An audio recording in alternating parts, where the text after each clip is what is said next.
Hey Magic friends, welcome back. This is the Captain speaking here at Capnclyde's MTG, and we're on to box number 4 of 6 from our Strixhaven draft booster case. So, believe it or not, last box value actually came out a little better than I expected. But still, I would like to see a little something different, honestly. But anyway, moving on. Let's just dive right in here so we can try to see what we got. For those of you not been watching these box openings, there is a chance to get 2 rares in one of these packs.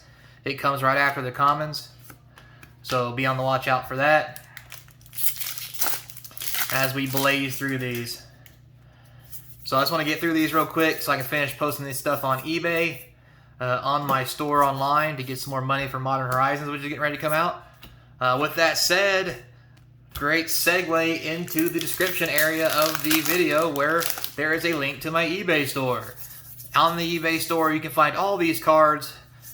Stop for 1 second just to let you guys see it. So commons goes to a rare, back to uncommons, back to the rare again.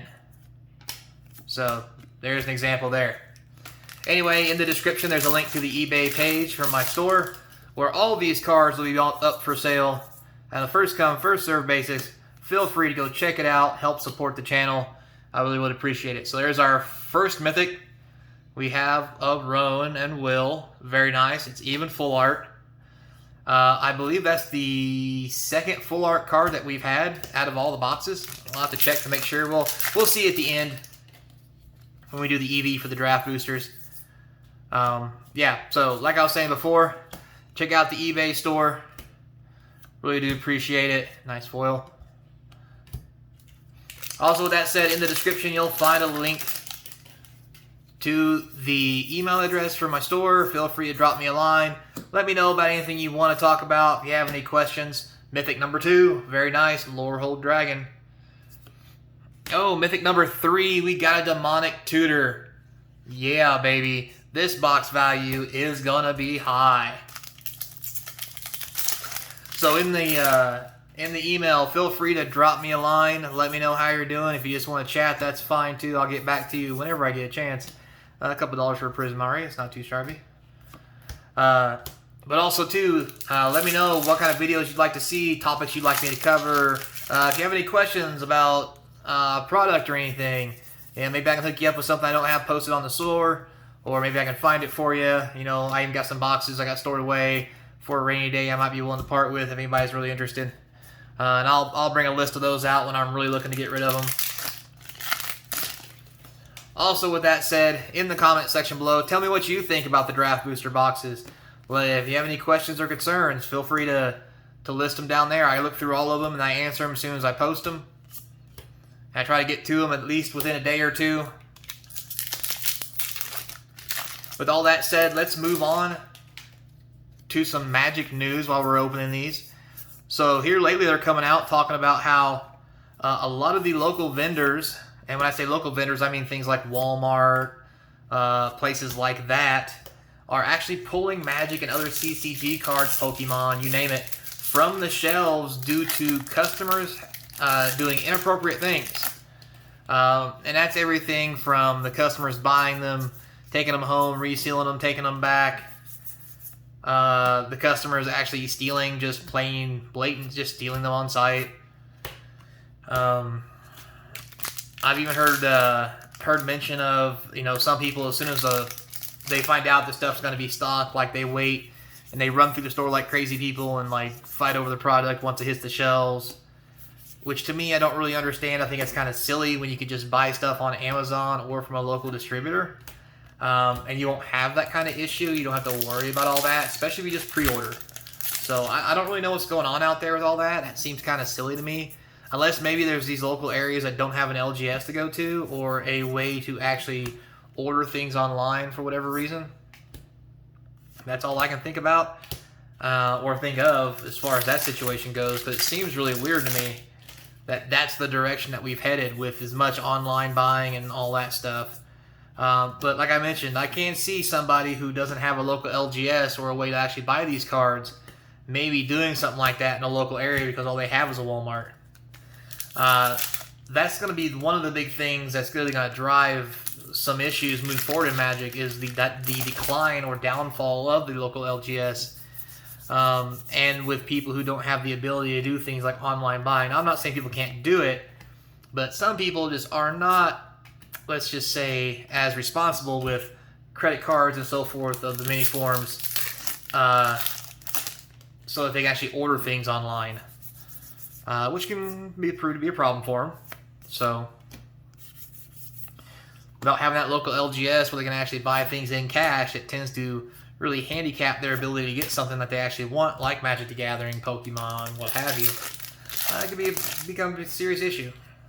So, but I do think moving forward, we're going to see a lot more online sales and a lot less LGS things. So if you have a local LGS, I definitely suggest supporting them, or find you a good buyer on eBay or whatever the website may be, where you can get those products at a good price and help support them to keep them up. Because by supporting them, it'll just get you a better price in the long run. I have a vendor that I work with. It's a local store. And they give me really good prices on everything. But at the same time, I do buy a lot, and I do make sure I do pre-orders. And that's all part of it. Like, you can't just pre-order stuff like some people, then get mad because they pre-order it and then the price drops. Now they want their money back because they pre-ordered it and it's not worth it. And then they want to get mad when they pre-order something. The price goes up, and then the store does the same thing to them that they just did to the store. Like, guys, that's what risk is. That's what investing is. That's what collecting is. Like, you pay for it at whatever you think the fair price is, and then up or down, that's just what you're stuck with, guys. There's no going around that. Mythic number 4, very nice.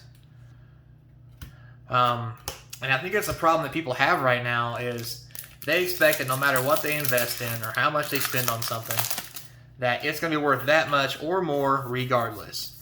And I hate to break it to people, but that is just not how the world works. And even if it is eventually worth more, there may be a part of the time or a part of that investment cycle where it goes below what it was that you paid for it. That's just part of it, guys. That's what investing's about. It's about being in it for the long haul. These people who want to go out there and make fast money. Ooh, very nice. Mythic number 5. Oh, Kasima. And they want to make this extra money and stuff. They just want to flip it and make a couple $100 in the short term. I don't think they're really understanding that in the short term, that money's not going to do you any good. I mean, yeah, you make a couple extra $100 and you're like, well, I'll just go flip it with something else. But if everything that came out worked that way, then nobody would buy anything. Does that make sense? Because that just means that there's no reason, Mythic number 6, although it's not worth anything, unfortunately. Because, if that was the case, then everything that you buy would automatically go up, so nobody would worry about buying it when it first came out, because it would just be better to buy everything when it first came out instead of waiting. So it's a lot like the stock market. When you look at it in that way, and I think that's the problem that some people have, is they can't take the ups and downs of a market like that. Very nice. Mythic number 7. And they just want to be able to invest money and automatically get something back for it, which in the long term is what's going to happen, but it's not in the short term going to be something that's very viable. And because of that, people want to blow all the money they got, and then that's a nice rare worth of money. They want to blow all the money they got or invest in something and then get a couple $100 back. Like, well, I made a couple $100. Now I'll just I'll go out to eat, or I'll go for an extra drive, or I'll go out and I'll go skiing for $50. And so they're not actually making any money because they're using the exact same money just to go do something else instead of saving for retirement or whatever it is they want to save that money for. And I think that's where people are failing, is they're not holding on to the product. They're not taking the time to let it grow. For example, I've got several boxes of older cards that I bought when they first came out. I've been playing the game since Ice Age. And I learned a long time ago, I sold a lot of those boxes, when I thought they got to a high point, and now those boxes have doubled again. And I didn't really need the money then per se. I mean, I could have just worked. I was a young guy at the time. I could have just went and worked. But instead, I sold it for fast money so I could just pay bills and be lazy and not have to work.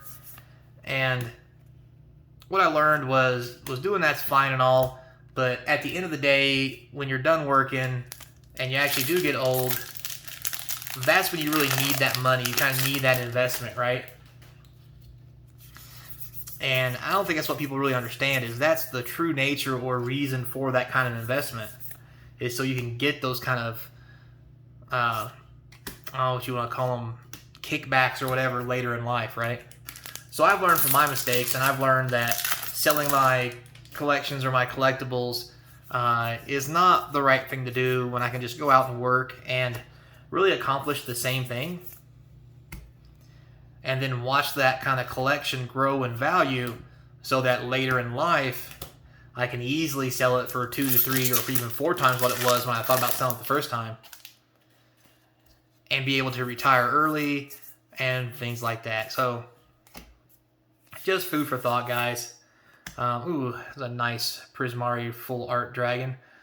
3, 6, 7, mythic number 8. Very nice. Sorry about rambling, guys. Kind of got off topic there. So got the last few packs. Remember, like, subscribe, tell your friends and family, get some views on the channels. Subs are really the best. Just so we can kind of get this thing going and keep the channel supported, because it's really going to do a lot for us as far as me being able to keep opening these packs for you guys. You know, as part of my investment strategy, I open these cards, I sell them, I rebuy, and then at the same time put a few boxes back to keep for later. Sometimes it works out, to be honest with you. I actually make money. It pays for itself. There are times when I lose my butt, but you know, what are you gonna do? That's part of the investing. That's part of the investment, right? And that's what people don't get, and that's why some people don't understand how people can do this. So, got a couple packs left. I'd really like to see a Silver Quill Dragon. I mentioned to you guys before how I've only found one in every box I've opened so far. And I've opened over 20, including most of those being set boosters, which is more depressing, honestly.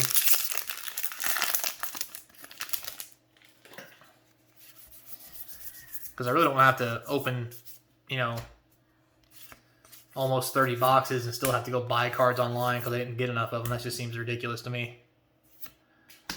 Growth Spiral, not bad. Closing statement. Alright, guys, last pack. Well, thank you a lot for your time and your views. Thanks for listening to me ramble as we open these packs up.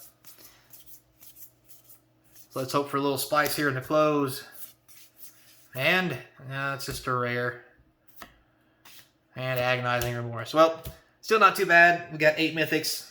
Most of them seem to be have a little bit of value to them. This might be a good box.